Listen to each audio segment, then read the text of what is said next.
same all over the country, and we actually are set for warmer temperatures this week. So let's buckle in for that one. We've got a great show coming up for you today. We are going to be catching up with the Right to ECD coordinator and finding out more around the Gauteng Health Department and their introduction to what seems to be a devastating requirement at the 11th hour set to affect ECD programs. I don't know if this is provincial only or national, but this is why we're going to be catching up with them so we can have that conversation. We also are going to be looking at an interesting call to application by the Alan Gray Foundation, and they are calling young high school students to apply for the 2024 Alan Gray Entrepreneurship Challenge, and we'll find out more what's in store there later on in the hour. On the other side of 2 o'clock, we look into issues around franchising, a specific conversation. I'll let you know about that later on. That's coming up after 2. So much more still coming up on the other side. So here's the thing that I also would love you to weigh in on as we open up the show in this first hour. We saw over the weekend that renowned South African actor Silo Mageka created quite the stir all over social media over the weekend. He was sharing photographs and his experience being conferred with what was billed as an honorary doctorate, but we've then since found out that it was conferred on him by a seemingly bogus institution, the Trinity International Bible University. And we saw so many people getting conferred with doctorates, not just the actor, but reality stars and a whole host of other people in recent days and recent weeks that got conferred with honorary doctorates. And we thought we'd ask you, what are your thoughts on this? What are your thoughts on these honorary doctorates that are being conferred? It almost seems you can, blink and get one these days. And when do we even use them? When do the people who get conferred with them even use them? My producers were wondering, do we even get to call them doctors? When we introduce them for the show, must we say Dr. Silo Mageka Ngube, or what do we do? I don't know. 086 000 2032 is the number that you can call us on, or 061 4104107. I honestly, genuinely would love to hear your thoughts about, the situation that transpired over the weekend in regards to, of course, the actor and this honorary doctorate coming out of this very bogus institution. And was there supposed to be a matter of due diligence when you get the email that says we are honored and privileged to celebrate you and the contribution that you've had on this industry through your work and blah, blah, blah, blah, blah? Do you not check who is the institution and whether or not they are legitimate, and if they are in a position to confer you with a doctorate? That's just the conversation that's on the table. 061 4104107 is our WhatsApp line. If you'd like to send us a voice note, to 086 000 2032. If you'd like to give us a call. Let's take a quick break. Arts, culture, and robust conversations with Bridget Masinga. Catching up now with the Right to ECD coordinator, Tsepo Manche, is joining us in conversation. And today we're looking at issues around early childhood development programs in Gauteng. There's a recent policy shift by the Gauteng Department of Health, and it's left ECD practitioners in shock as nutrition support is now tied to program registration. So we thought we'd ask somebody who's a lot more clued in on this particular conversation to help us understand what these changes mean on the ground. Good afternoon to you, Tsepo. How are you doing today? I'm doing very, very well, Bridget. I'm very grateful to be on SAFM today. No, we thank you for taking the time. Okay, perhaps let's get an understanding as to previously how were the ECD nutrition programs administered What were some of the tick boxes that those who qualified for these programs had to have in place, the checks and the balances, before we can even understand how it's changed? Yes, thank you, Bridget. When we're talking about early ECD programs, rather, we're talking about early childhood development programs. These are your daycares, creches, where young children, typically between the ages of 3 years old and 6 years old, are spending their time during the day. And at these early childhood development centers, practitioners give nutrition, have to be giving nutritious food to the young children. And this, as you can imagine, in rural settings, townships, it becomes a challenge when practitioners do not have the money to buy nutritious food. So the Department of Health in Gauteng has been doing a commendable job until now of supporting nutrition at early childhood development centers. This has been particularly good work by the Department of Health in Gauteng, because this nutrition has been able to reach centers that are not registered. So a bit of nuance there is that the Department of Education is the one, as of the past 2 years, that is sitting with registration of ECD centers. And only once they are registered are they able to get a subsidy from the Department of Education. So before they are registered with the Department of Education, there's no subsidy, therefore challenges in receiving, getting nutrition accessible. So in response to that, the Department of Health has been supporting nutrition to those centers that are not registered, so that as they are getting ready for registration, they're getting something from the Department of Health. That was the case before this drastic change. I see. So I guess now, obviously, it presents a bit of a weird catch-22. If the department on the one hand is responsible for registering centers, and presumably there's checks and balances that have to be in place before a center qualifies for registration, and knowing the country we live in, there could also be lack of resources of the people who need to do those checks and balances, ultimately leading to a backlog of registered organizations. However, whilst you are in the pipeline, you qualified for reception of ECD support. You got it. You understood it clearly. That is exactly the case, that while there's this backlog, and it takes up to maybe 2 years, in some cases 4 years, to get registered with the Department of Education before the Department of Social Development, before early childhood development was migrated. So in that time, like you well put, is that practitioners at ECD centers, the children are there, they need to eat daily. So the Department of Health had made it possible then to receive that subsidy from the Department of Health. But now, in the past 2 weeks, we got this big change that in the process of applying, before the ECD practitioners did not have to show a partial care certificate, which is a certificate that the practitioner would have to apply with the DBE. And it wasn't needed before. So an unregistered center could just get the subsidy. And now that it's needed, it means so many unregistered centers will be cut off, literally food taken out of children's mouths, so that practitioners have to go back and apply for this partial care certificate, which in the city of Gauteng can take up to 2 years. There's currently ECD centers that applied 2 years ago that have not gotten partial care certificates. So now that this application process has changed so drastically at the last minute, applications were already in, mind you. So it's not as if practitioners are arriving for the first time and trying to apply. They were at the final stages where they had to sign off so that the subsidy can come in, where they were told, we need this certificate now, which takes us back and cuts off support for so many practitioners in the city of Gauteng. Yeah. In the province.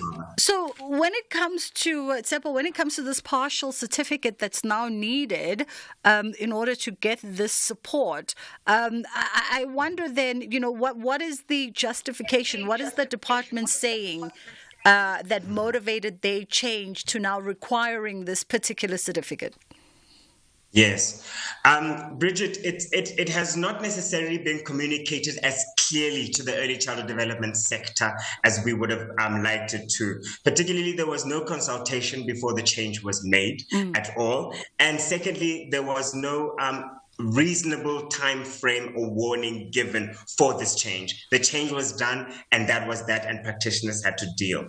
The word that we are getting is that the government wants to incentivize registration with the Department of Education, and they're seeing that when some practitioners are getting the support from Department of Health, they then stall or take too long to complete their registration with the Department of Education.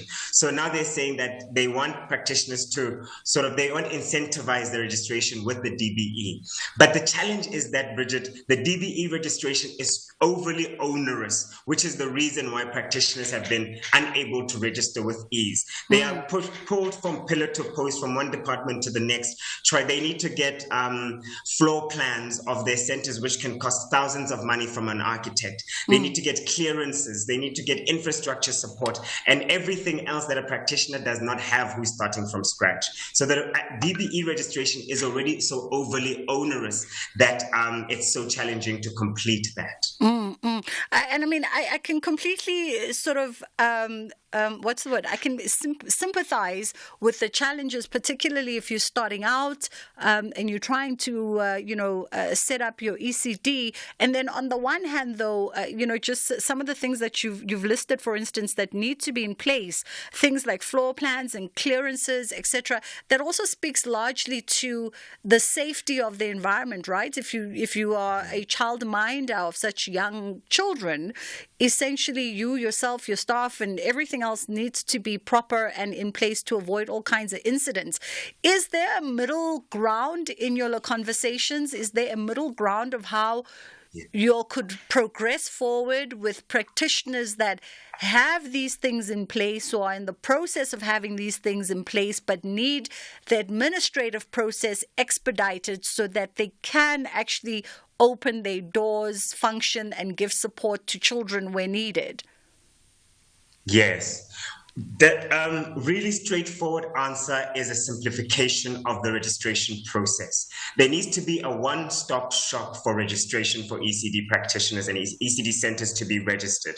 As I said, currently it takes a long time because there are different posts that practitioners have to go to over a period of time, where this is needed in this department, this is needed at local government level, that is needed at provincial level, and practitioners have to go through all of those steps to be registered, which can take a while and be financially burdensome. So there needs to be a one-stop shop for registration. Also, there needs to be support for registration to practitioners who are not registered. So the government must not just say, come register, but they have to go into communities and support practitioners in registration and ascertain what that looks like. Real Reform for ECD, which is the movement I'm representing here today, has developed a People's Manifesto for Early Childhood Development. And this speaks to some of these areas of nutrition, but it is also a more broad-based solution offering to government, offering recommendations across all essential areas of early childhood development. The essential areas of childhood development are adequate nutrition, early learning, safety and protection, maternal health and child health, and responsive caregiving. And what we have done is that we have listed these 5 elements of early childhood development and put recommendations under there. And in there, then we are giving this as an offering to the government, political parties running for parliament, to say, implement these in early childhood development, and then we will see holistic, inclusive, and quality ECD services for all young children. And Tsepo, in the as you said, these changes were immediate, and I presume immediate and effective immediately. Then what happens to the ECDs that are currently running, do have children that they're taking care of, aren't registered, haven't completed their registration process, and that have been relying on these ECD support programs? What now happens to them, in the interim while this conversation is being looked at? Bridget, it's actually very heartbreaking. And I don't, it's not to make it dramatic, but it is taking food out of young children's mouths. If we know any realities of primary schools and high schools, we know the National Schools Nutrition Program supports millions of of children, of pupils rather, going to primary schools and high schools. And many of these children rely on that food.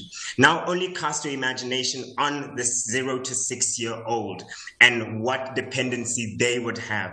If that can be the case for pupils in primary schools and high schools, of course, at creches, at daycare centers, there are children whose meals, their only meal for the day will come from the ECD center that they go to. And this is a 4-year-old. So what it means in the most practical terms is ECD practitioners being unable to ensure that children's tummies are full. And no young child will be able to concentrate and sit in a learning environment on an empty stomach. So this is something that needs to be addressed by the city of Johannesburg and also at a national level, Bridget, because this is not just a reality in Johannesburg, but in the country as a whole. So one of the recommendations under adequate nutrition that we make is for the government to create a national nutrition program for early childhood development centers, the same way they do in primary schools and high school, and also to ensure a comprehensive national food and nutrition strategy, especially particularly for children between the ages of 0 and 6 years old. And these things will be able to reach the young child within rural settings, townships, and previously disadvantaged communities. Thank you so much for bringing this to our attention, Tsepo. And we wish you all the best of luck in speedily resolving this. But I think anybody that's worked with government or alongside government also pretty much knows how cumbersome some of these administrative processes can be. And there's so much red tape about, around so many things that's actually at times not even necessary. If we can just streamline processes and ensure that the right people are in the right place doing the right job in a speedily manner, no child should go to creche without a meal in their stomach. That was Tsepo Manje, who is, of course, the Real Reform for ECD and Right to ECD coordinator, cluing us in on this new sort of shift in regulation and requirement as made by the Gauteng Health Department. So, yes, our lines are open on 086 000 2032. My producers are sort of taking your calls right now, or 061 410 4107. That is our WhatsApp line if you'd like to send through a WhatsApp voice note. And I just want to know from you, what is your take around, what transpired on social media over the weekend? I mean, Silo Magegangube is not the only person whose name was brought up in that conversation around honorary doctorates from a bogus institution. In fact, that particular institution, I think, was also responsible for conferring an honorary doctorate on reality star and soccer mogul Mamkhize. It is the Trinity International Bible University, which turned out to be a bogus institution, hence conferring a non-existent doctorate. But what are your thoughts on the doctorates? We can count at least 5 to 7 people over the last 7 days that have been given honorary doctorates, and we wonder what your thoughts are on that. Give us a shout.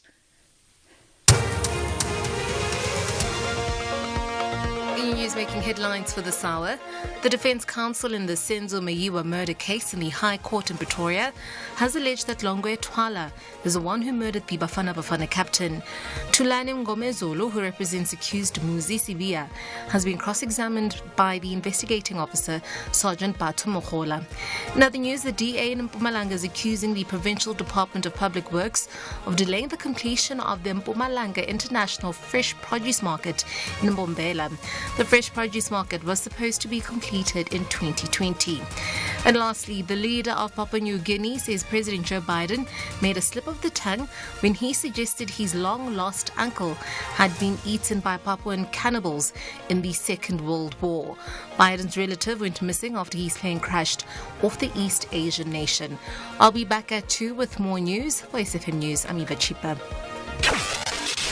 Across South Africa, online and on radio. SAFM, let's talk. Bridget Masinga on SAFM. I mean, I don't know. I don't know if everyone's just giving out honorary doctorates these days, or maybe like you can nominate people, to become a doctor of something. Angazi, I'd also like to understand how that process works. You know what I mean? There used to be a time when people would get conferred with honorary doctorates that are either aligned or parallel to the industry that they've worked and plowed into for many a decades, the body of work that they've put out there, whether academic, whether creative, spoke to the credibility and the gravitas of the person. And so when the doctorate came, we would all be so happy and in jubilee because it was well deserved. It was hard earned. It came from an institution where you thought, yes, that makes perfect sense. But these days, it's kind of weird, especially with the goings on that we've seen in the last week or so of so many people. I mean, just Google them. So many people that have gotten honorary doctorates. And we thought we'd find out from you what your thoughts are on the matter. Can we even call these folks doctors when we meet them, when we interview them, do we make reference to them as Dr. So-and-so? We also just came across this. I mean, this looks like it could be, it probably is a legitimate doctorate from the University of Turkey. Well, not the University of Turkey, but a university in Turkey, aka Turkey is how we all pronounce it. And the university is Basur, I think, Basur University in Turkey that have conferred former Premier Esma Khashule with a honorary doctorate as well. I don't know when that happened. We just sort of came across that information, but it was congratulated by the South African Embassy, and everything looks quite legitimate and above board, so I'm pretty sure it's legitimate and above board. But yes, please do send through your WhatsApp voice notes as well as your calls. We are standing by. We've got Kanye on the line. How are you, Kanye? Kanye, Hello. how are you? Hello, I'm good, and you? I'm fantastic. Go ahead. Yes, I think according to the law or sections or whatever, if you didn't go to school and study for doctorate, like for PhD, you're not supposed to be called a doctor. Like if we address you or anything, you're not supposed to be called a doctor.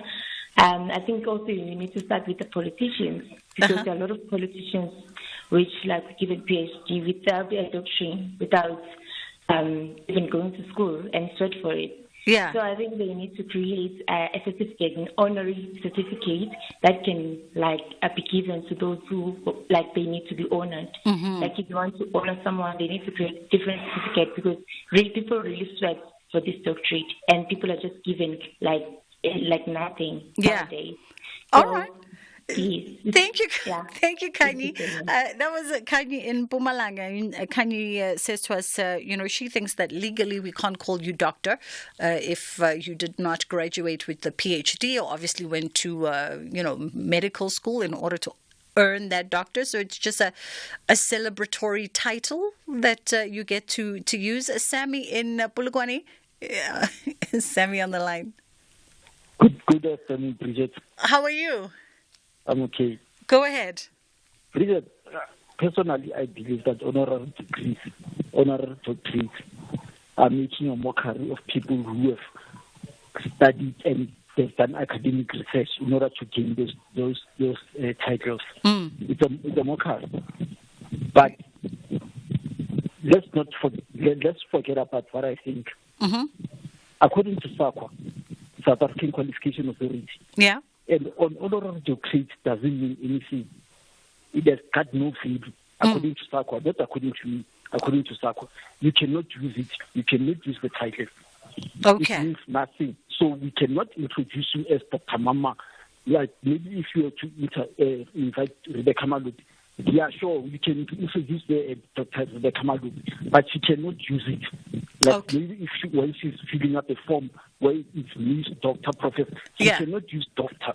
Okay. She cannot introduce herself as doctor. Okay, so I can introduce them as doctor, just as an acknowledgement of because they've got it, but officially they cannot. It's not something that they can use officially, legally, in any capacity. Yes, according to SAQA, it is not a legal title. It means nothing. Using it as a legal title is fraud. Okay. Okay, that makes sense. Thank you, Sammy. Sammy, you can hear it in Sammy's voice that Sammy feels very passionately about this because it feels that it needs to be earned. That's why I'm saying I wonder if it now seems like a mockery because, number one, we're seeing them being given by institutions like this Trinity University, which is a bogus institution.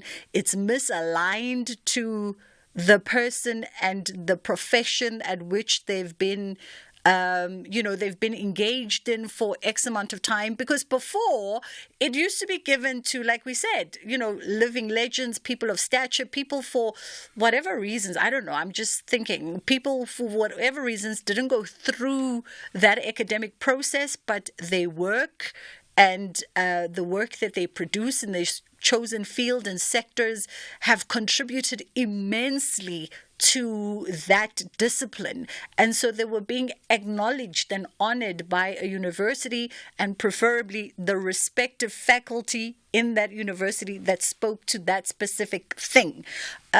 So I've always seen it in that. And a few years ago, I didn't have issue with it because understanding it from that context. But now it's like, everybody has one. 06141041007 is our WhatsApp line, and 086002032.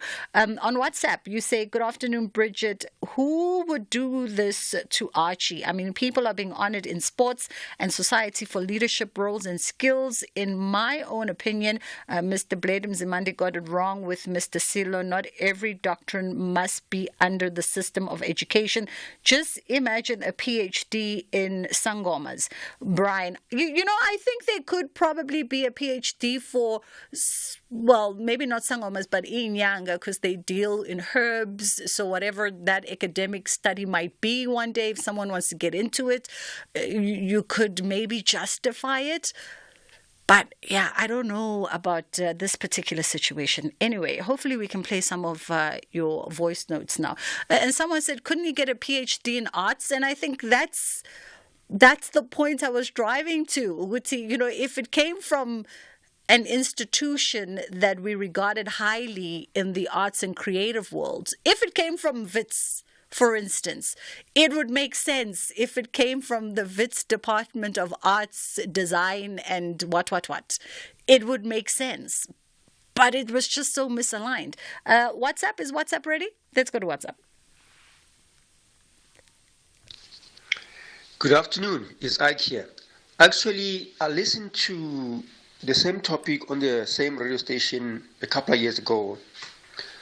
What a guy said there, he said that you cannot be called a doctor anywhere except within the premises of the institution that conferred the degree to you, the doctorate to you actually. Thank you. This is credible information I'm giving you. I heard from a professional guy saying that on the same radio station as FM. Hi, Bridget. It's Bully from PE. According to my knowledge, whoever gets conferred a doctorate can only be called a doctor at that institution that gave them the doctorate, and nowhere else. It can be, when you introduce him on the show, you can't say it's Dr. So-and-so. It will be Mr. So-and-so or Miss So-and-so or whatever they are called, but never... they can't be called a doctor. They didn't academically earn it. Okay, makes sense. Bridget, it was very embarrassing. I mean, that Trinity institution, that bogus institution, I think it should apologize to Sello. What an embarrassment. They should issue out a public apology. He deserves it. Oh my God. The guy, I mean, like, he was all over social media. Imagine, from being a doctor and now we have to call him Mister. Even the wife was there to support the husband. Imagine. What a shame. Thanks, Bridget. Nice show as always. And I love your opening song. I've got it on my phone also. This is Luzuko in the Eastern Cape. Lovely, thanks. Luzuko, why? I was trying not to laugh, Luzuko. Like when Luzuko says, imagine, calling him a doctor, and now it's back to just being Mr. So and so. Hey, yeah, it's a difficult. And in fact, they should apologize. I think they should. I think they owe Silo Magegangube a public apology. You know what I mean? But then that also speaks to sometimes due diligence, because, like I was saying, when you get that email, do you not check Oguti? Where is it coming from? And are they credible? To save yourself the public embarrassment. That's another point. Let's go to WhatsApp. So you see, Bridget, with this honorary doctorates, you are doctor there where you were honored. So you can't expect us to be calling you doctor when we don't know why you are a doctor, or if we don't honor you for whatever reason you're being honored for. So you will be honored as doctor and called doctor there where they are honoring you for whatever they are honoring you for. To the rest of us, you are not honorable in a doctorate sense, I suppose. It's not the same as if someone who went out there and studied blood, sweat, and tears, took an oath in the medical field, or someone who has studied very hard in their PhD. It's definitely not the same. So those are well-deserved doctor titles. The honorary ones, the institution that is honoring you will call you doctor. Hi, this is Mozingiti Etim Kambatini Makongo.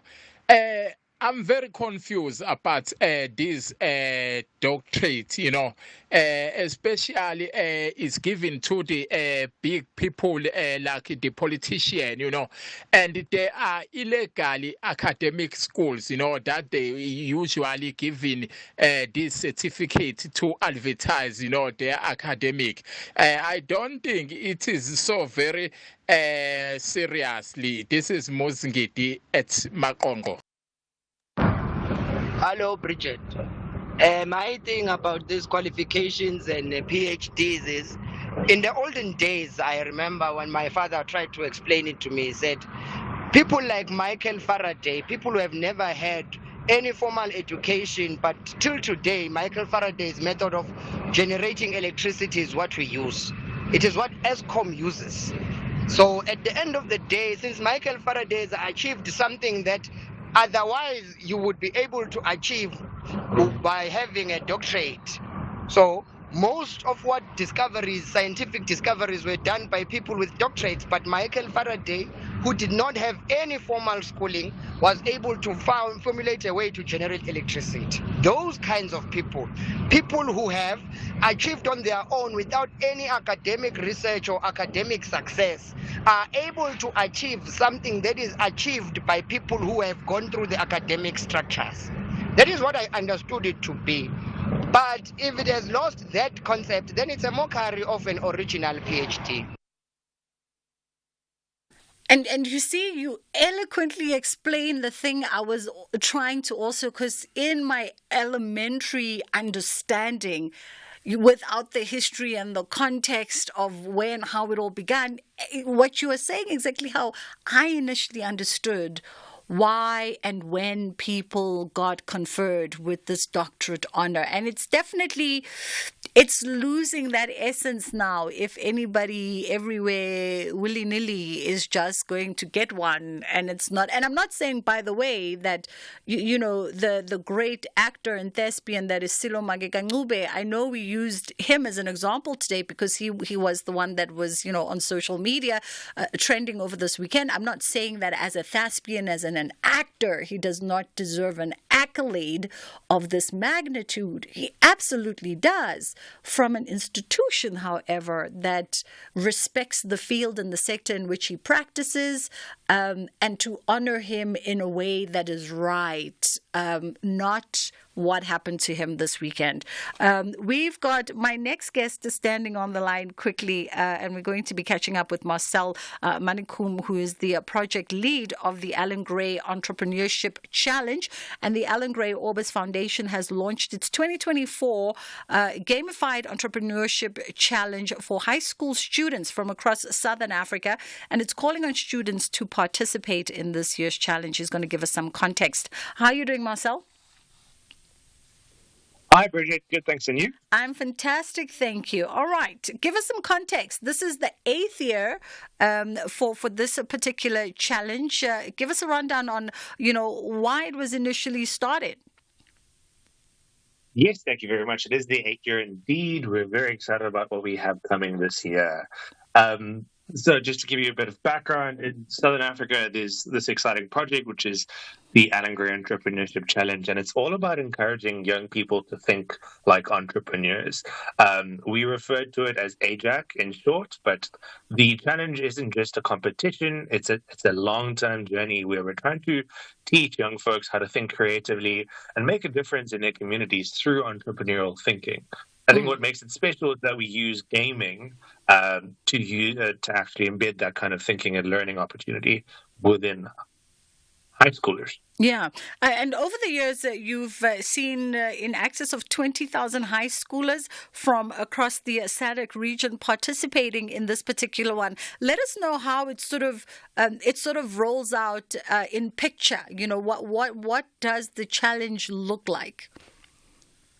Yes, so we've been incredibly fortunate to have so much reception from high schoolers in South Africa. This year, we're incredibly excited because the competition is expanding into 3 new countries in the SADC region, which includes Namibia, Botswana, and Eswatini. And in terms of how the competition rolls out, the challenge starts on the 1st of April. So we're 2 weeks in almost to where we are. And it promises to both be fun and educational. And it's designed to work even if you don't have much internet. So how someone can get involved is they just go to theentrepreneurshipchallenge.com, register. It's quite simple. All you need is just an email address. Mm-hmm. It's a completely free opportunity, and there are incredible prizes up for grabs. I think our finals, where we have a business pitch competition, which you'll be able to get much more information on through our gaming hub on our website. The first top 3 in South Africa will have access to around 75,000 Rand in cash prizes. For their business ideas. Awesome. And is this something that a student has to do as part of sort of a school team, and it's not something that you can do outside of, because I know that you guys also do online webinars as well as facilitated school visits during the duration of the competition? Yes, so the competition itself is this entire movement that we have throughout the year. There are 2 components to it. One, we have a game that we host throughout the year, which is focused on entrepreneurial learning. And it's a safe space for people to practice how to start a business and how to scale a business from a small pop-up store into it. And we have a national leaderboard where you'll also get prizes for it if you make the top 20. Then we have our business pitching competition, and that you have the opportunity to submit your ideas, and it's an opportunity for you to show us what you've got and what you think could actually help make a difference in your community. And you can submit to that as a group or even individually. And that takes place later on in the year, as more information will be available through our gaming hub. And our finals for this year will take place for the Business Pitching Challenge on the 12th of October. Mm-hmm. Lovely stuff. And once again, Marcel, as we wrap it up, that online portal for anyone who's interested? So the online portal, our gaming hub, if you just go to theentrepreneurshipchallenge.com, it's very, very easy to log in and register to qualify for the prizes. Or you can follow us at AGEC_ZA on our Instagram accounts across all platforms. Lovely stuff. Marcel Manakung, thank you so much for the chat. And he's the project lead of the Alan Gray Entrepreneurship Challenge. You heard that. Theentrepreneurshipchallenge.com is where you can go. You can find them on the social media platforms at agec.za is what he said. Yes? Yeah. On social media, that is across all the social media platforms. If you are interested or you think that this is something your kid or their school should be a part of, it's just gone 10 to 2 o'clock. It's time for us to get into Kids Corner. This program is brought to you by SABC Education. Enriching minds, enriching lives.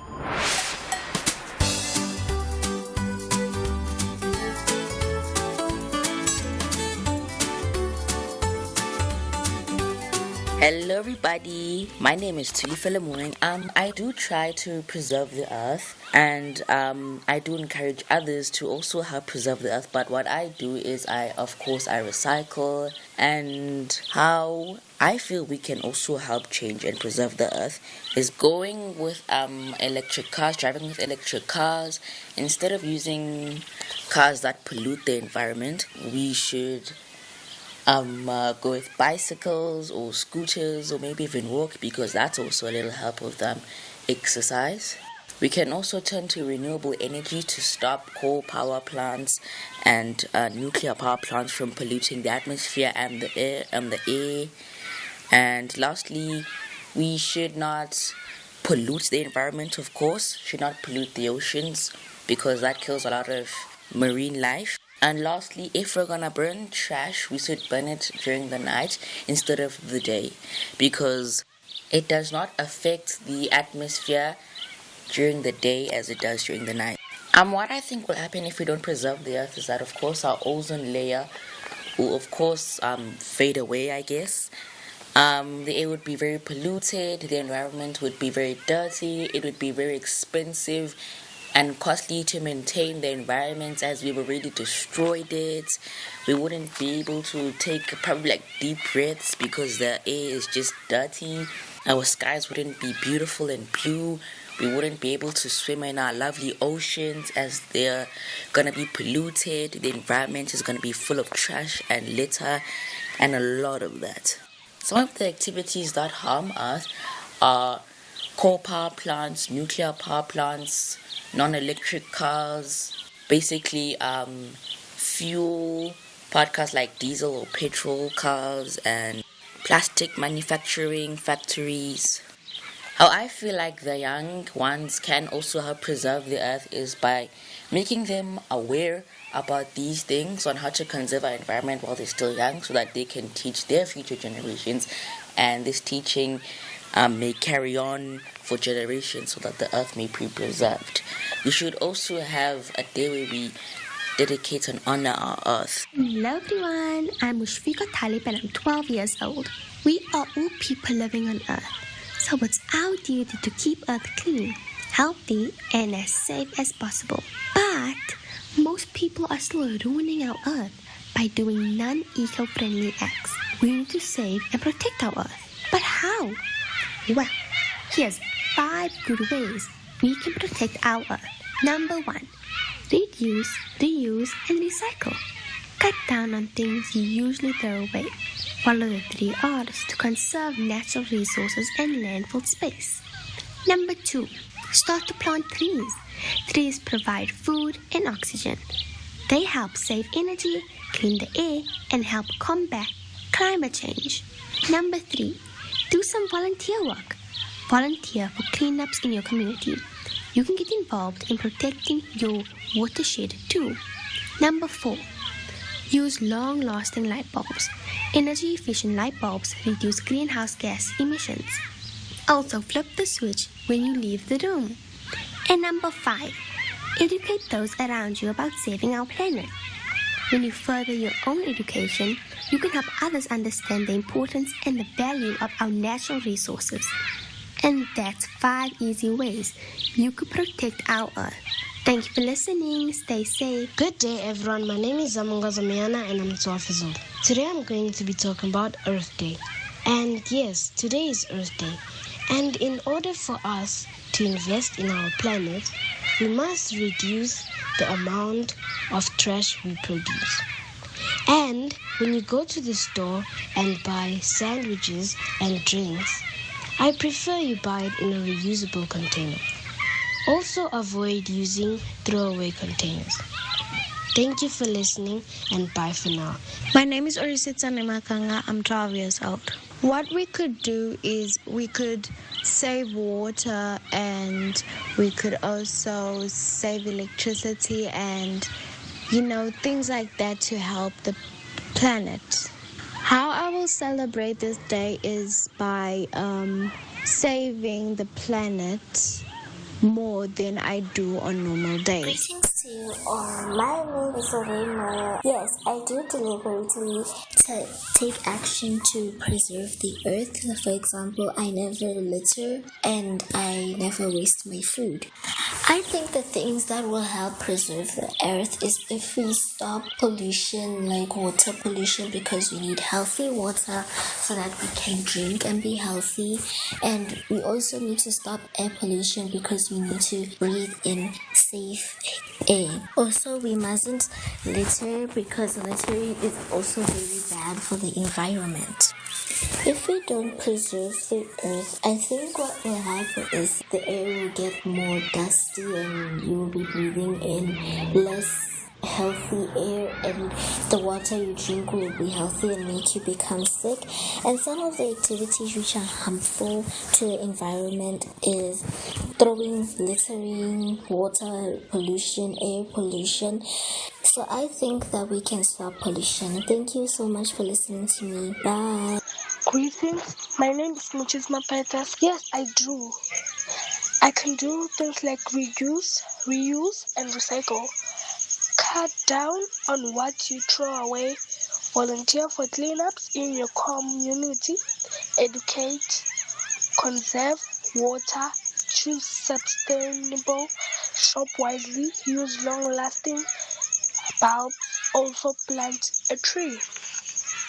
That is what I can use to take action to preserve the earth.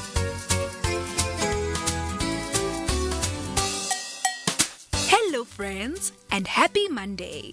Today is a special day called Mother Earth Day, where we focus on our amazing planet. Did you know that there are things we do that can harm the earth? It's true, but don't worry, because there are plenty of ways we can protect it too. Let's talk about the not so good stuff first. Using too much plastic or not recycling it properly can end up hurting the animals in the ocean. And wasting water and using too much electricity can also make the earth sick. When we cut down too many trees, it affects the homes of animals and makes the air less clean. But guess what? We can be superheroes for the earth, just like in those awesome movies. One way we can help is by using less plastic and using reusable bags and bottles instead. And when we're done with something, we can recycle it instead of throwing it away. Turning off lights when not using them and asking your parents and guardians to fix leaky taps can save water and energy too. Oh, and let's not forget about planting trees and making gardens at our homes. It's like giving the earth a big hug because it helps clean the air and gives animals a place to live. So are you ready to be ant superheroes? You can start by picking up litter when you see it and telling your friends and family how important it is to take care of our planet. You can also make your neighborhood more beautiful by planting flowers or trees. Always remember that even small actions can make a difference when we all work together. Let's protect our beautiful home because there's no planet like Earth. Let's keep it happy and healthy for all of us and the adorable animals too.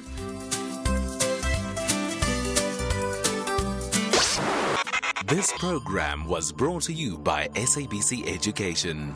Enriching minds, enriching lives. Freedom Month on SAFM.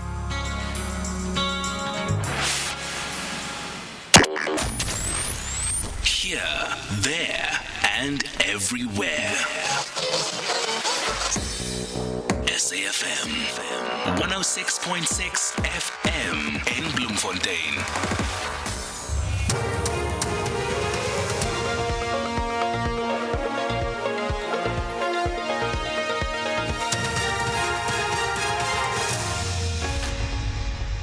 Top stories at 2. New revelations in the Senzo Mayiwa case and Samu murder case postponed. Good afternoon. I'm Eva Chipam. The Defence Counsel in the Senzo Mayiwa murder case in the High Court in Pretoria has alleged that Longwe Twala is the one who murdered the Bafana Bafana captain. Tulani Ngomezulu, who represents accused Muzi Sivia, has been cross-examining the investigating officer, Sergeant Batu Mohola.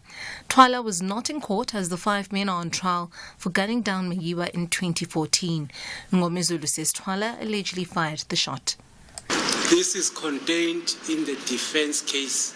It is not contained in the state case. Which witness testified I'm going to that? call that witness.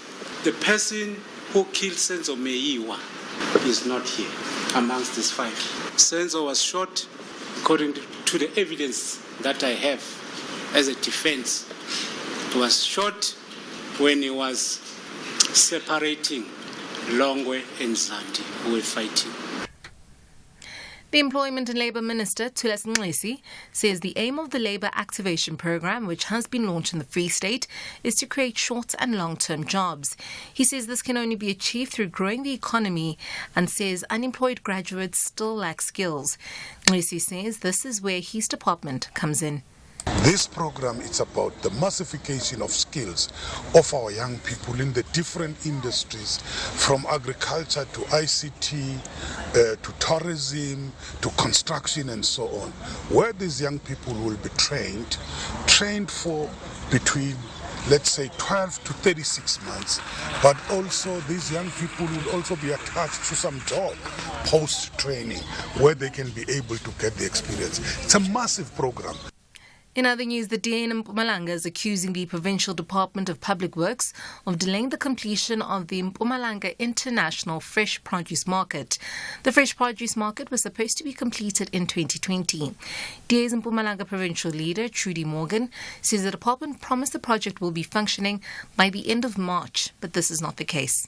Every time that they get funds for this produce market, it's like they use the produce market like another cow where they can milk money. It's a money-milking cow in the province because money goes in, but you don't see results. If you can go back, this produce market started not even on the 6th legislature, not even the 5th, before that, because it's 11 years ago that this place started, but it's still not completed. So how much money has already been pumped in here, and we don't see the results of that money. The 3 Radzuma siblings accused of killing 2 Samu leaders in the Vembe district municipality in Limpopo intend to apply for bail on new facts in the High Court in Thohoyandou. Percy and Simon Radzuma are on trial for the alleged killings of Timson Muteso and Ronald Mani in separate incidents. The 3rd sibling, Ndivuo, is on trial for allegedly killing a person of interest in the Samu killings. The trial has been postponed to July the 8th due to the unavailability of the presiding judge. And lastly, looking further afield, the leader of Papua New Guinea says President Joe Biden made a slip of the tongue when he suggested his long-lost uncle had been eaten by Papuan cannibals in the Second World War. Biden's relative went missing after his plane crashed off of the East Asian nation. The BBC's Nikki Bristow reports. The Papuan Prime Minister, James Marape, put Mr Biden's gaffe down to a blurry moment. But he also made 2 serious points. While Papua New Guinea does have some history of cannibalism, there's no evidence that Mr Biden's uncle met this fate. Mr Marape said his country didn't deserve to be the butt of this punchline. He also urged the US to clear the unexploded bombs that still litter the nation. He said the Second World War was nothing to do with his people, but they'd been dragged into it anyway. Recapping the top story for this hour, the Defence Counsel in the Senzo Meyiwa murder case in the High Court in Pretoria has alleged that Longwe Twala is the one who murdered the Bafana captain. Tulani Ngomezolo, who represents accused Muzi Sibia, has been cross-examining the investigating officer, Sergeant Batu Mohola. I'll be back at the bottom of the hour. For SFM News, I'm Eva Chipa. SAFM 104 to 107 nationwide. Attention to all music lovers. The highly anticipated Metro FM Music Awards are finally here. Y'all ready? Purchase your tickets to gain access to the awards ceremony and the live concert happening on the 27th of April 2024 at Mbombela Stadium, Mpumalanga. Yo, we about to have some fun in here. You can now secure your tickets from 300 Rand at www.computicket.co.za. Yeah, man, this is a big night. With a star-studded lineup of DJs and live performances, don't miss your chance to be part of this unforgettable celebration of talent and music excellence. Come on, Mbombela, come through. Let's do this. Hashtag MMA24, Black to the Future. Metro FM, it's where you want to be. Good afternoon, passengers. This is your captain speaking. I'd like to begin by welcoming everyone on board to Flight S3 2024. as we channel our sense of adventure and inbound for a trip around the breathtaking wonders of Africa. So get ready to open up and see our continent like never before. Africa's beauty is a sight to behold, from the peaks of Tanzania to the rainforests in Rwanda, from the pyramids in Egypt to the lakes in Malawi. There's magic in every destination that opens our eyes and changing our lives forever. Our trusted cabin crew, Doctors Fez and Anesu, will keep you entertained throughout the journey. On behalf of our crew members, we'd like to say thank you for flying with us and channeling a better you. Don't forget to catch the new season of Top Travel every Saturday at 8:30 p.m. on S3. Sit back, relax, and enjoy the ride. S3, open up. The Saturday play. What are you doing to her? Oh, we're just friends. What? You're kissing her? Damn it. You're too old. Oh, please. My daughter is only 17 for this. Please. You'll get a good... Catch me, Errol Ndoto, on the Saturday play. Are you all family?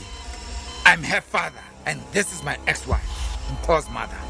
And him?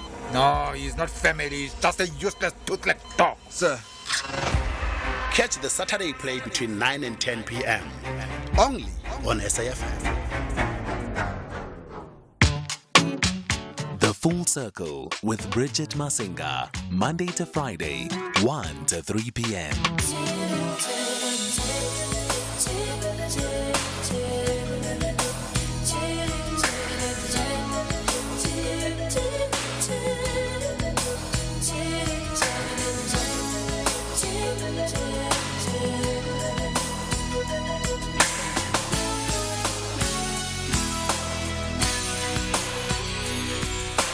Lying in my bed, thoughts in my head, visions of you, but I can't get through the night.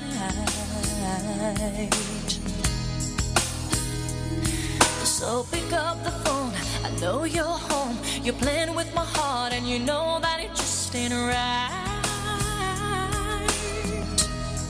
It's just a game of love, love, love. And even though it's hard,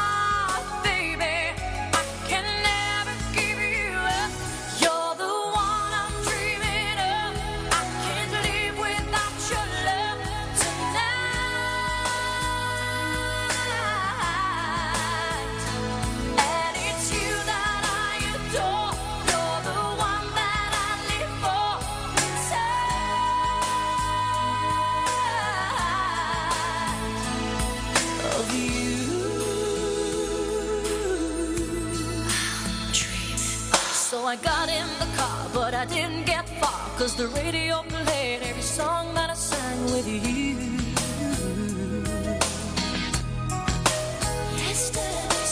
Yesterday's gone and it may be true, but you know that I'll never get over you. It's just a game of love, love, love. And even though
Celine Dion coming through with Dreaming of You. Beautiful track. Beautiful, beautiful track. I mean, and that album was really just impeccable.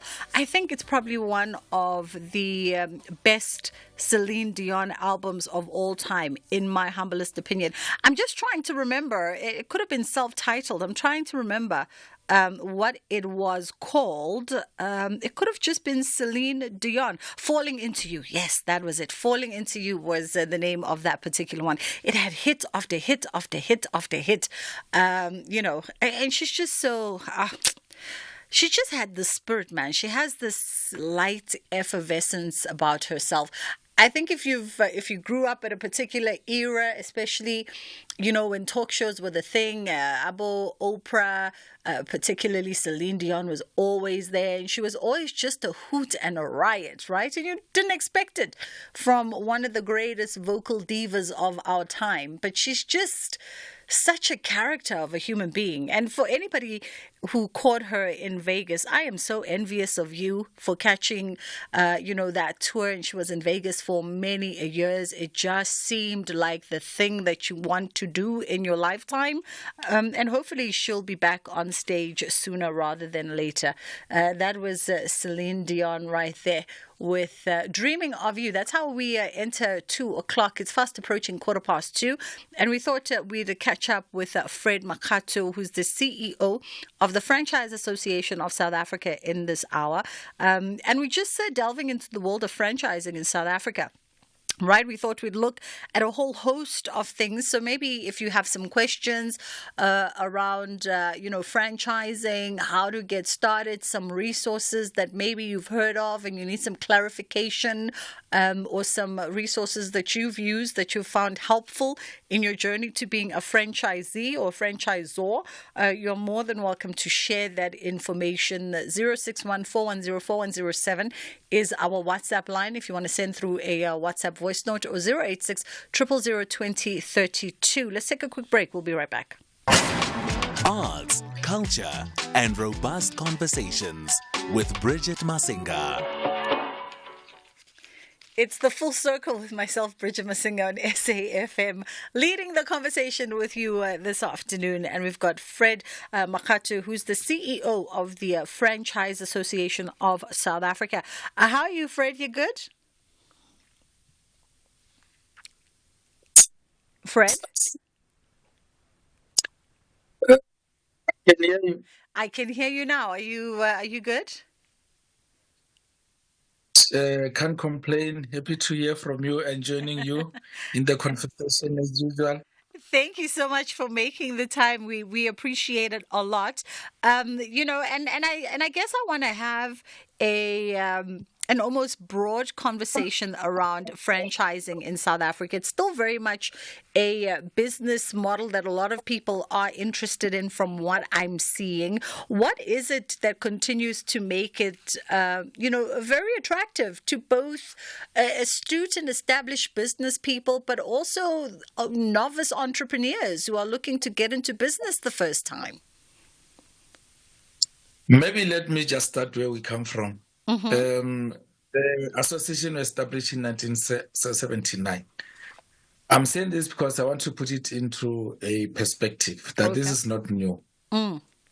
But I think in terms of our historical background, the majority of historically excluded entrepreneurs were, not aware of the model. That is why you'll find that there is more focus on township economy now. Mm. Because it's like new doors have opened up for both worlds to see what exists. Where we come from, Black entrepreneurs were more focusing on businesses in the townships, and white businesses were concerned more about businesses in the burbs. Mm-hmm. So now it's like we are two worlds. That is why you'll see that the majority of businesses that are franchised are dominantly white-owned. Mm. And this is alluded to in terms of the surveys that we've been conducting over years. Even though there's an attempt to bring previously excluded entrepreneurs into the system. But what we have done as the association since 2020, the unfortunate part is that when we had a strategic focus to focus on growing and including other entrepreneurs into the system, Then we had COVID. That disrupted the processes. But I think over the years, especially since I joined the association in 2021, we have seen the association taking the campaigns and messages throughout the country. So we actually opened up the space and say, this is the model that has proven over the years that if an entrepreneur has a business and they would like to grow their business, they can use the model. It's proven worldwide. It has proven in terms of the GDP.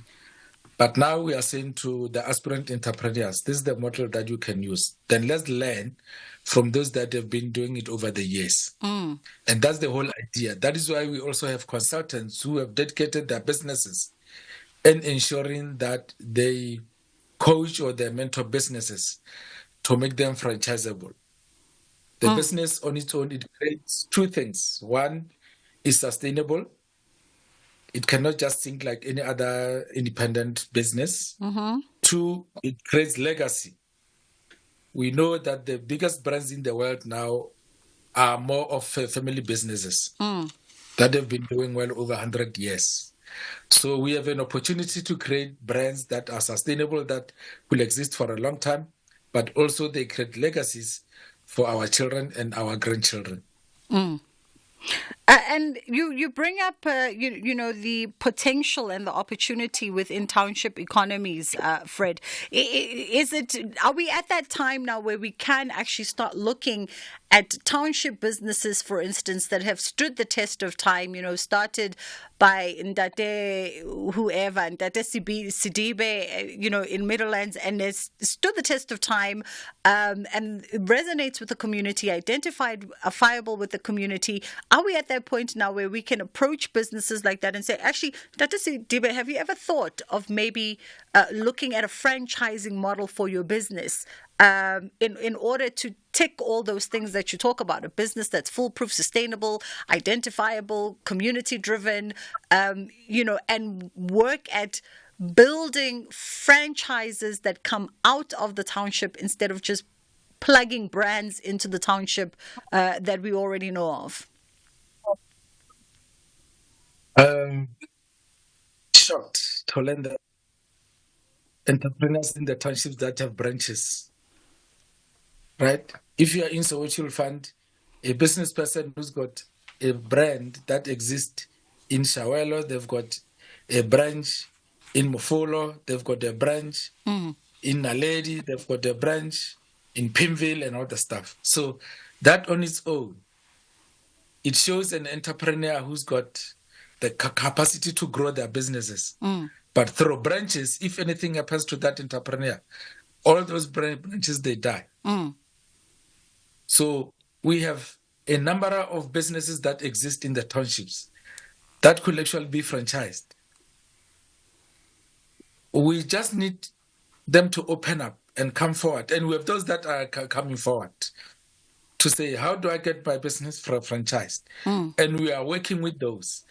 And there are those that are still skeptical about the franchising part because there's this stereotypes that franchise is a one-man business model. And some people, they think that they can not share their family business secrets. So I was on the call with one of our colleagues this morning. I said, you know, we need to break barriers. We need to change the mindset. If this is a heart of business, the only thing that I need to grow the business is to franchise it, have necessary documents in place, and give it to a Masilo wherever.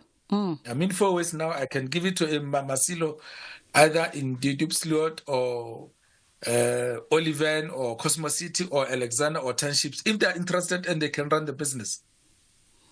Business is not about dark secrets, I think, and that is why we have other international brands that are operating here that they didn't have to tell us about.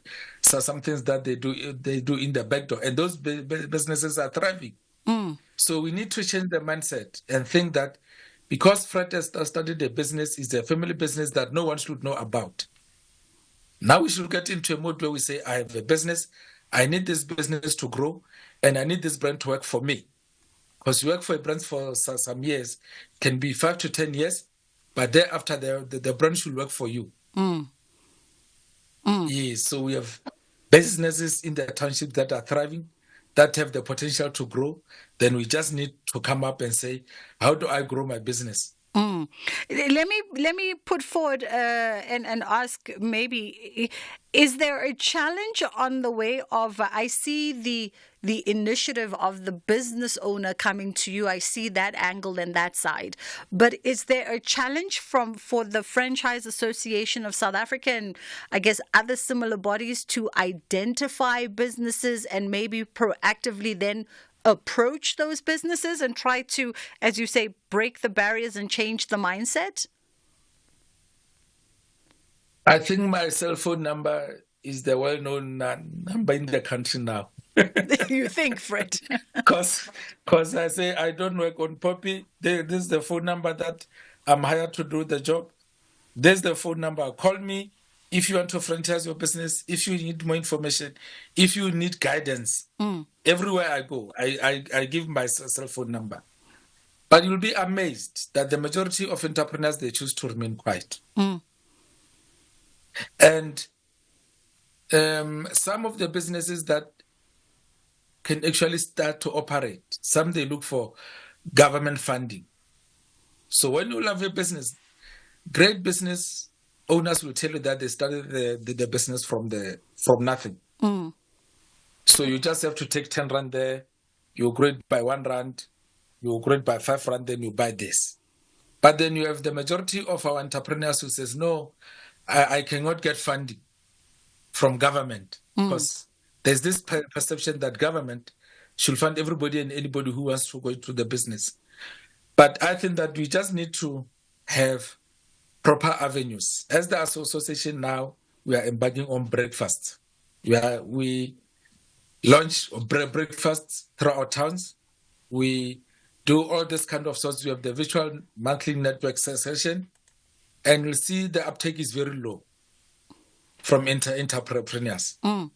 So I think we just need to understand. But when you go into these events, the only thing that you get is complaints that you don't get government funding. There are those who work extremely hard, but the majority of our entrepreneurs is that they look for government funding. Yeah. There are options out there. There are independent financiers.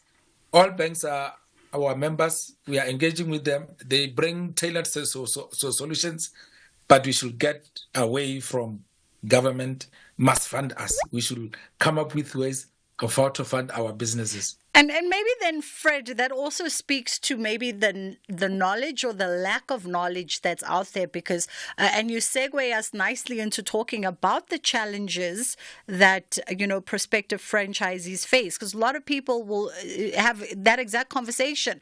I want to start up a franchise, or I want to buy into an existing franchise. I'm seeing an opportunity. I'm interested in that business, that sector, et cetera, but I don't have the startup capital, and I don't know what resources are there for me to get access to that capital. As the association, we are forming partnerships with various stakeholders. I'll give you 2.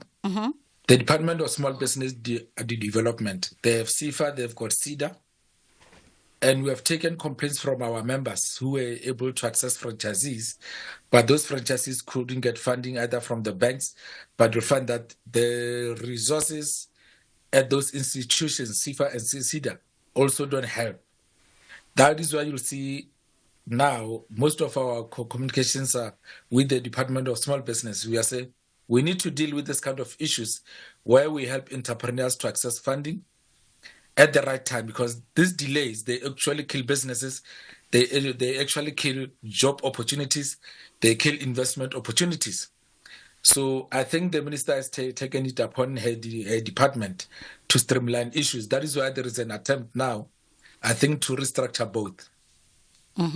But then in terms of skills development, we have partnered with CETA and said that we need to capacitate entrepreneurs to understand how they run a business. You may know how to sell, but you may not how to manage the business.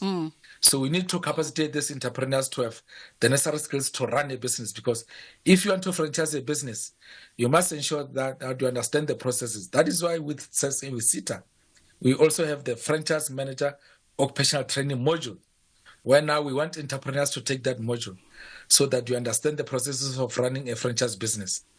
So we are doing all these things because we have identified issues. Because once you are skilled enough or better, then it becomes easy for you to be bankable. Wherever you go, how you prepare your profile, how you present your operations, it will be easier for somebody to finance or to fund you. And I'm just looking at the time as we get into the headline news, Fred, maybe just quickly, because I think what you've just said about the franchise manager's operations model speaks to my next point, that maybe also part of the conversation and where it sometimes lacks, franchisors will talk about they got into something, it failed, it didn't, and it wasn't a lack of passion, it wasn't a lack of know-how by way of the product or whatever they were involved in, but it was a lack of that fundamental business skill. How do you run a business?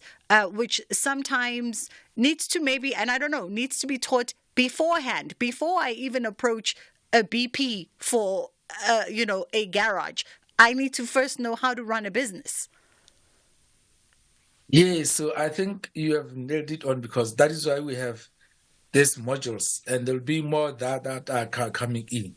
That if you want to grow your business, if you want to get into a business and be a franchisee, you have to understand the basics. So these are the tools that will help you, because one of the issues that we have identified now is that the majority of franchisors find it difficult to attract franchisees solely because of the scale. So you can have the passion, but if the franchisor has to train you, you must show that you can actually grasp the issues fast, because no one can sit around for 3 months, for 6 months. That's why some of the franchisors, they offer 2 weeks training, but thereafter you have to develop yourself with other resources that are out there and available to you. Yeah, let's pause it there for a second, and then when we come back on the other side of this, we'll explore deeper that touch point about skills development before you even approach a franchisor for a possible opportunity. It's 2:30, and we've got Eva standing by with the headline news.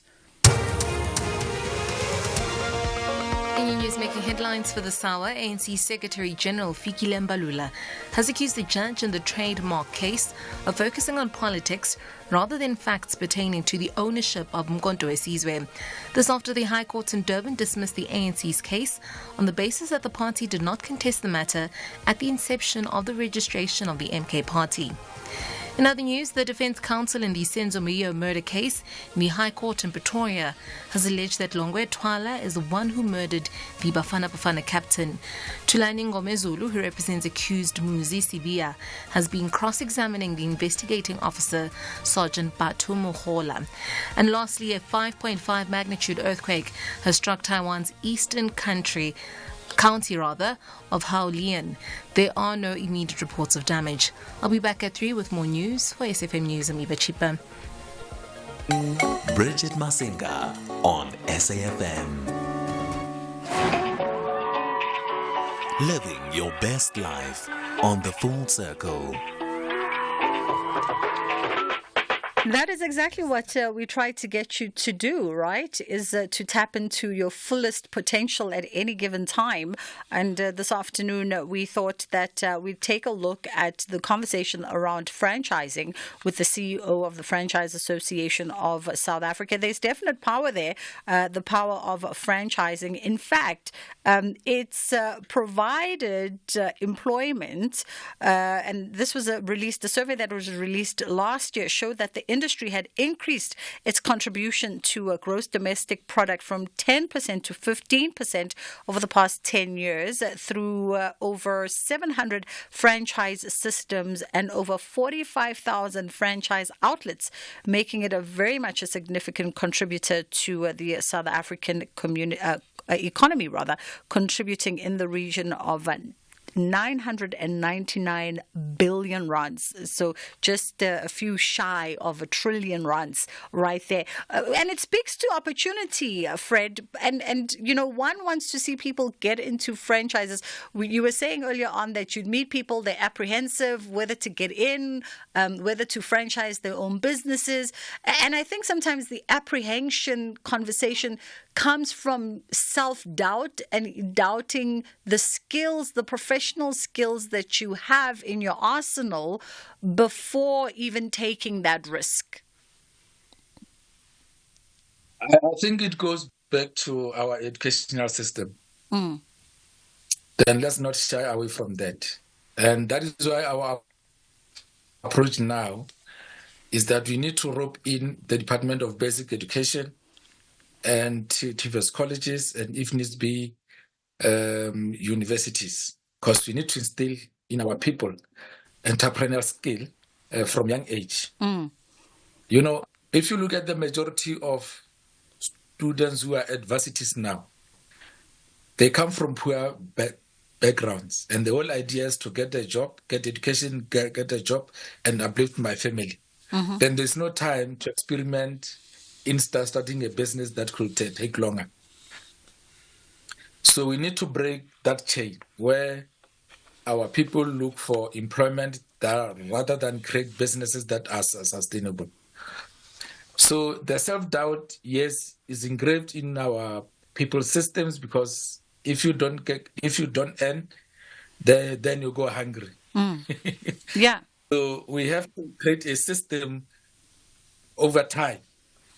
But what encourages us the most is that we see black middle class taking up opportunities in franchising. We see our young people coming up with businesses that actually work. I won't mention them here, but we see those that are happening. But we have seen over the weekend that one of the businesses is going under. Yeah. The food apparel one, because the approach, when we say instead of wanting to own corporate stores throughout the country that come at a high cost, franchise the business. And somebody thinks, no, I cannot take my business and I give away. Franchising offers a buffer element to an entrepreneur in that you share the costs with the community of your franchisees. They don't all come to you. You also tend to share other resources. You buy at a discount. Yeah. Because you are buying in bulk. Also, you share experiences in your franchise councils. So now, if you run a business as an individual, you are there at your corner. You may have a mentor who may not actually appreciate the whole environment. But if you operate in a team, in a community of businesses who face different challenges from the different areas, you are able to shape up the system, and it works into perfection. So I think for me, it is important that as an entrepreneur, you should be willing to work within a system. The challenge is when you have an entrepreneur who is highly creative, who is highly active, who wants to do things, new things all the time at his own pace. It's where you find somebody who buys into a franchise system and says, this is what I want to introduce and this is what I'm going to do. Yeah. And if somebody says, no, this is what you have signed up for, then you have a conflict of interest there. So I think for me, we need to have focused entrepreneurs who should understand that it takes long to build a business. Even if you buy into a franchise, it may take you 6 months to 1 year to break even. So you cannot say, because I bought into a franchise, then you start opening a store, you start operating a till, come month end, then you start looking at which branded car you want to buy. You have to build a business first. Yeah. Because I think it's one of the issues that we see coming through, where somebody is being afforded an opportunity to own a franchise business. 2 months down the line, then they're spending the returns that should actually be plowed back in developing and building the business. Let me ask you this quick question. The other question I don't kind of get, and I think it also speaks to sometimes abdicating the responsibility for due diligence that we have to other people. I've got Brian here who says, and he's in Protea, and he's an entrepreneur with a spaza, and he wants to grow the business, taking it into Cosmos City and other places. Any advice for him, perhaps, on what he should be thinking about as a young SME? And then the other point, I think, speaks to people's tendency to abdicate their own responsibility of research to other folks, because from what I understand, it's a one-liner question to ask you who can help self-employed people, which banks. And I think there's a lot more substance that is needed from that particular question by way of context for us. But I also think that probably the initial conversation would be with your banker, who then probe the right kind of questions, and then you'd understand whether or not you have readiness to do what you need to do.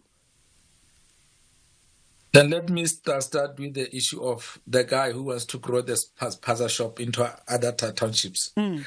One is that what is it that is unique, that differentiates your Paza from others Pazas that already exist in that community that you want to enter? Because remember, for a franchise business, what you are actually selling, there are two things.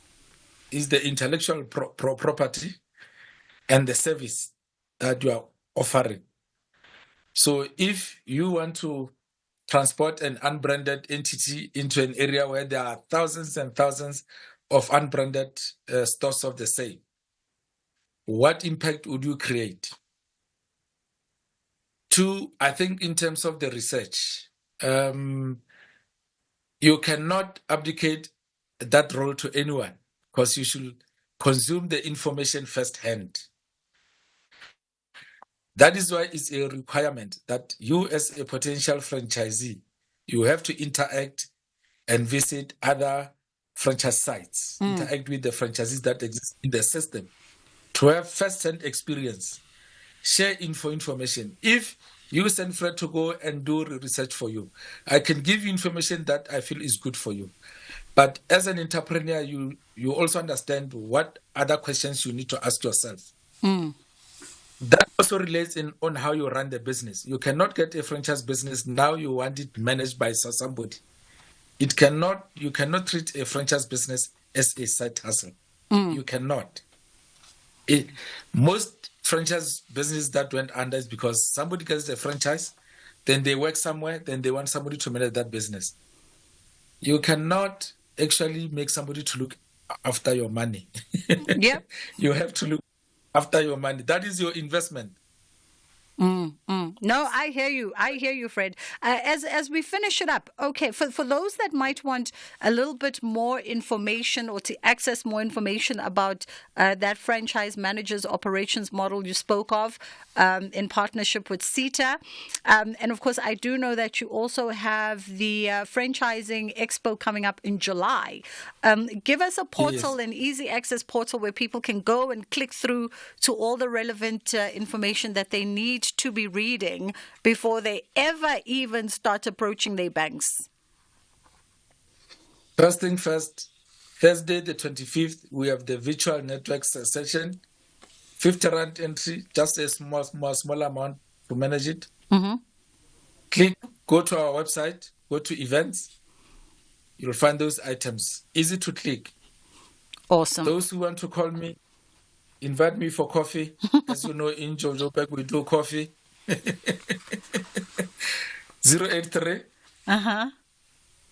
237 9932. 9932. Fred, thank you so much. I mean, he says that, his number does not apply to Popeye. So 083-237-9932. But I mean, if you're going to send him a message or ask for coffee, be sure that now you've done some homework so that it's a productive 20 minutes or 10 minutes for you and you are able to get the right kind of guidance and answers from Fred. Alternatively, on this Thursday, they have an online event via the Franchise Association of South Africa. A minimal, tiny fee gets you into that platform. So just woo them at Franchise Association of South Africa, and you'll be able to secure your spot for this coming Thursday. Thank you so much for the conversation. That was Fred Makato, CEO of the Franchise Association of South Africa. DA leader John Steenhuisen. What qualifies the DA to run the country? Firstly, we do not tolerate corruption. And where the DA governs, life is better. And that is why millions of South Africans are moving to DA governments. We still have much more to do. But in the past year, the Western Cape created over 300,000 new jobs and is working every day to become load shedding free. We can bring this DA difference to the rest of South Africa, but only if you vote for the DA. This political party advertisement was paid for by the political party concerned. The views expressed in this advertisement are those of the political party and not those of the SABC. Hear that? That's the sound of deliciousness in your kitchen after watching Ready Steady Cook. You don't season the same no more. The way you chop, slay. You do it with so much flair because you've channeled your Salt Bay. Uyashisa. Turn up the heat. Off the bone with the meat. You're in your kitchen prime. Always dishing on time. Need I serve more? Catch Ready Steady Cook weekdays at 7 p.m. on S3 and channel your inner 5-star chef. Channel a better you with S3. The biggest public employment program on the continent, the Expanded Public Works Program, EPWP, is celebrating 20 years, and President Cyril Ramaphosa will unveil Phase 5 of the rebranded EPWP, aimed at creating millions of new work opportunities for poor households. Minister of Public Works and Infrastructure, Sihle Zikalala, alongside with the Eastern Cape stakeholders, invite all residents to follow the events on social media on April the 24th from 8 a.m. The Expanded Public Works Program, improving, changing lives and building better communities. You are listening to The Full Circle. I mean, no doubt, I don't know, did you have a restful weekend? I was about to say no doubt you had a restful weekend, no but did you have Let me work it out. It actually wasn't restful. Okay. It's just away from work. But no, it was activity-filled.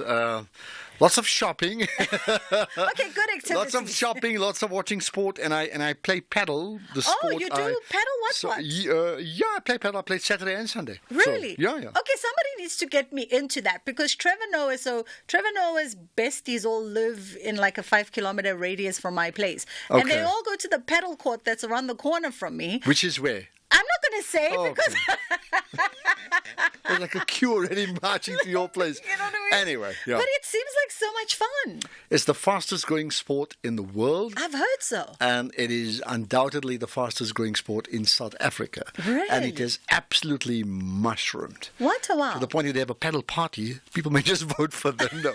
But anyway, I'm happy to talk to you about it because I think I know a thing or two about the game. I'm not good at it, but I'm good at talking about it. And then you hit quite a few calories. Well, yeah. I love it for you. So What's that was that. Today? The other big issues about calories and who's hitting who. The MK party, the court rules against the ANC for the MK regarding their imaging. Huge story. That the Senzo Mayiwa trial, I mean, a killer has been named, so we'll try and understand what's going on there. Oh, is that an update? As someone who's clearly not interested in the UK royalty, like me, this is fascinating. Prince Harry is an American. Yes. Now what? All of that on the National Pulse 3 to 6. I saw somebody on X saying, geez, for everything that this guy has given up for Meghan, she better never disappoint him. Absolutely. There we are. That is coming up on the National Pulse with the Ashraf this afternoon, 3 to 6. Let's take a quick break and then we come back and we wrap things up on our end. If you're active on social media and love SAFM, we hope you'll take a moment to like or follow our SAFM page on Facebook and Twitter. These are the best places to find all the guest information, conversations, and stories you love from your favorite presenters, along with regular updates from SABC News. And don't forget, you can send your questions to feedback@safm.co.za. SAFM, leading the conversation. Freedom Month on SAFM. the month in which we had our first democratic election 30 years ago. This Freedom Month, as we reflect on the progress made thus far, we continue to commemorate the selfless sacrifices made for our democracy and freedom. SAFM, leading the conversation. Bridget Masinga on SAFM. It is the final moments of the Full Circle with myself, Bridget Masinga, as we wrap things up with Michael Lee, who's the founder of Creativity and Innovation Coaching. And he's an innovator, or rather the master, the master of Creativity and Innovation Coaching. He's actually an innovation consultant. And yesterday was World Creativity and Innovation Day, which is a global UN day that's celebrated annually on the 21st of April. Yes, the day does exist for us to raise awareness around the importance of creativity and innovation in problem solving with respect to advancing the United Nations Sustainable Development Goals, also known as the global goals, as you know. Michael, he's going to tell us about this initiative by the Innovativity Institution. I must say, my brain, I guess the innovation part of my brain is just not formulating that word. Innovativity Institute. How are you doing, Michael? I'm fantastic. It's very easy. Innovativity, right? Simple. Innovativity, right? And it's actually, it's just the combination of the words adaptability, creativity, and innovation. Love, you see, and I mean, my brain should just go straight into it. Innovativity Institute. So you guys have commemorated the day, and you've launched a World Creativity and Innovation Week, and you've partnered up with Business Engage Youth Entrepreneur Awards for this. Tell me a little bit more. Sure. So, World Creativity and Innovation Week is an international holiday. We did not launch that. I'm on the international advisory board of it. Mm-hmm. It's based in the U.S. in Miami University, Ohio, and it's been running as a celebration for almost 20 years. World Creativity and Innovation Day is a UN, like as you said, a UN day of observance, but the week is not technically a UN holiday. But what we've done is launched a program. We do training in how to be adaptable, and it's called the Creative Breakthrough Makeover. It's for companies of any size. We've worked with bigger companies and medium-sized companies. But in November, we're going to do, during World Entrepreneurship Week, we're going to confuse you with all the different holidays. World Entrepreneurship Week is in November, and we're working with Business Engage they have awards for young entrepreneurs, I think primarily female, and they will be working with those awards to do a training for 100 entrepreneurs in November, in which every single entrepreneur then is representing a different organization and a different problem, right? And what we're doing is essentially a form of hyperactive or caffeinated creative problem solving, where people are able to solve a place that they're stuck creatively in the course of the training, which is, not so hard to do when you're working with one company, 20 or 30 people, but when you're working with 100 different companies, 100 different problems in very limited time, it's kind of a challenge. So we're just throwing it out there to do it.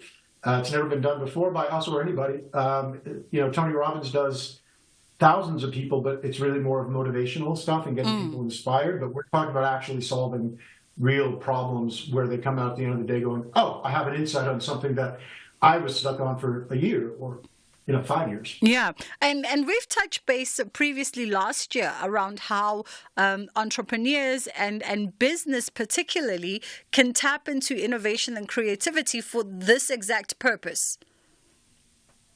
Yeah, it's look, LinkedIn has for the last 5 years said creativity is the most important skill in business, and the best investment you can make is to strengthen creative skills. Very few companies pay attention to that. This year, they've changed it to say adaptability is the most important skill. But the thing is that they're really not that different, right? Adaptability creativity is the ability to think differently from yourself. Because every problem or challenge you face requires a different mindset, a different approach. Right? Absolutely. And if you try to approach it from the same place every time, even if you're highly creative, it's gonna end up with you stuck somewhere. So adaptability, right, is really very similar. It's the ability to be different from yourself. Because being who you are, right? If you describe yourself, Bridget, like it's who you are gives you your thoughts.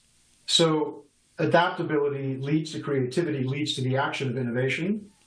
All of them require the ability to shift and be different from how you usually are, especially if you're dealing with something where you're stuck and not solving something.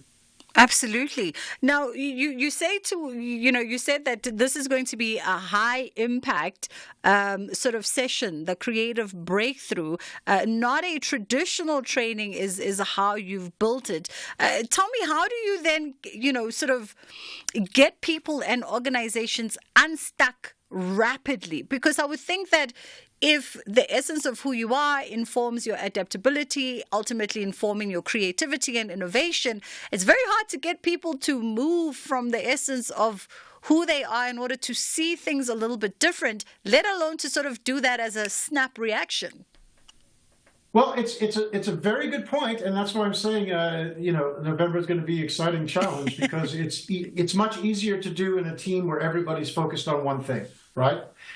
And the hard part really isn't to get people to shift now, because there's techniques to do it, and it is all around identity shifting. It's all around establishing clarity on things. The creative problem-solving process is something that's been done for about 40 years, and what we do is got a lot of elements of it, right? It involves getting clarity on the problem, because everyone has the problem wrong. Whatever problem you think you're solving is the wrong problem. It's not the one you need to solve. There's always something behind it, sometimes 2 or 3 layers behind it, and that confuses people. They collapse the problem into multiple problems at the same time, right? If we had more time right now, I can take you through a practical example. Okay. We could try to squeeze one in real quick. Yeah. But before I do that, just to explain, so getting people to identify where they need to be standing and to have a quick shift immediately now and have that breakthrough is not that hard, it is very hard, but it's not as hard as you would think, because we know how to do it. Okay. We've done it.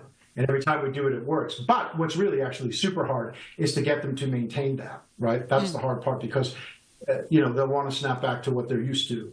And it's easy in the room at the time. It's much easier to get that to happen. And people get the breakthrough and they see a new insight and they see a new way of looking at things and they come up with new ideas. But then to sustainably implement that, that's actually the really hard part. And tell me, Michael, by way of just Africans at large, how are we on sort of the scale and the gauge of being able to tap in that? Because the perception is that, Africans in general, we very much are traditionalist, and we like to do things our way, and we've become accustomed to our ways of doing things, particularly if you're looking, at the millennial generation, which makes up the bulk workforce on the continent. But how are we at sort of moving forward and now approaching things differently in order to tap into everything we've spoken about today: innovation, creativity, adaptability, etc., etc.? Well, I think, first of all, you've just described humans, not Africans. Right? But Jack Ma, there's a great quote on this, because Jack Ma did an article in the New York Times a couple of years back where he had visited East Africa, and he said Africa is the future of innovation, because Africans are extremely flexible because of the low resource base. We've had in Africa, most of the great resources were stolen, and people have to function constantly adapting all the time. So Africans are highly adaptable, although, there's a cultural imperative to not change, right? Do things the old-fashioned way, but that's everywhere in the world, really, even when it's not, We have a lot of cultural demands on that. But in reality, culture kind of goes out the window when people are starving or they're hungry or they want to, when they want to sell you something and they need to adapt to make it work for you. They're not as worried about what tradition says, right? They want to actually just survive. So Darwin actually was the first person really to publicly and kind of introduce adaptability as an important thing. It's not a very new thing. It was 150 years ago. Darwin said, it's not the strongest that survive. It's not the most intelligent. It's the ones most adaptable, right?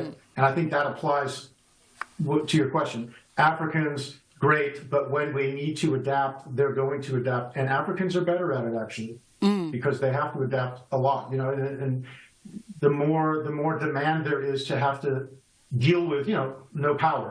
We have to adapt. We have all kinds of those kind of resource problems.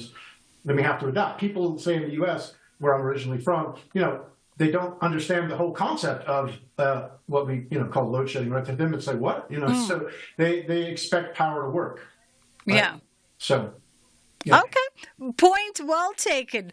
Michael Lee, it's always a pleasure catching up with you. And of course, Michael is a master of creativity and innovation. And he coaches, by the way, he's an innovation consultant. And he's quite available to come through to your organization or for you personally, if you think you need to infuse more of that creativity, innovation, and tap into your adaptability for the purposes of your own self and professional development.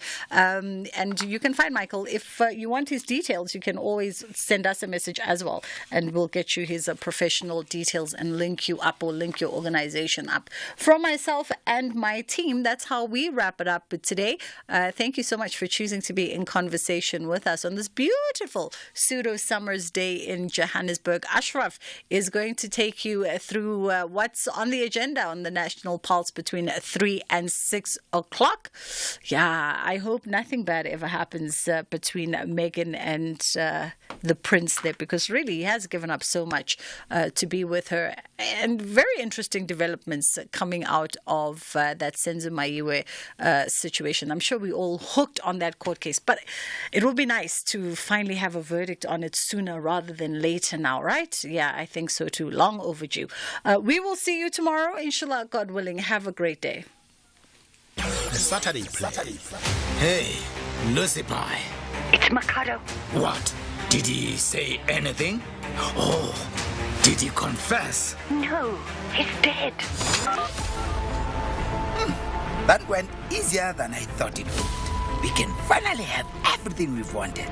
Catch me, Errol Ndoto, on the Saturday play. A better house, a better car, your dance studio. This is it, baby. Uh-huh. How, baby? Catch the Saturday play between 9 and 10 p.m. only on SAFM. Freedom Month on SAFM. The month in which we had our first democratic election 30 years ago. This Freedom Month, as we reflect on the progress made thus far, we continue to commemorate the selfless sacrifices made for our democracy and freedom. SAFM, leading the conversation. Here, there, and everywhere. SAFM 105.7 FM in Cape Town.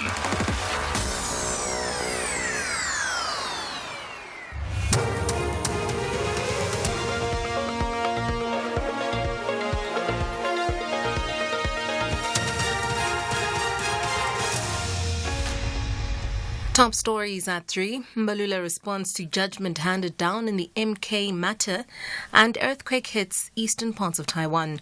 Good afternoon, I'm Eva Chipa.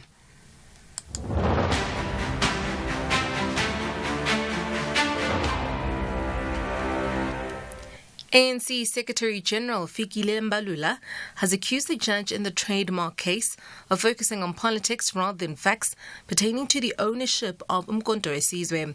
This after the High Court in Durban dismissed the ANC's case on the basis that the party did not contest the matter at the inception of the registration of the MK party. The ANC has indicated that it has plans to appeal the judgment. Mbalula says the issue of the trademark and Umkhonto weSizwe goes beyond an election. And then we're arguing the issue of the trademark, not the politics that the judge is talking about. Judge is not a politician.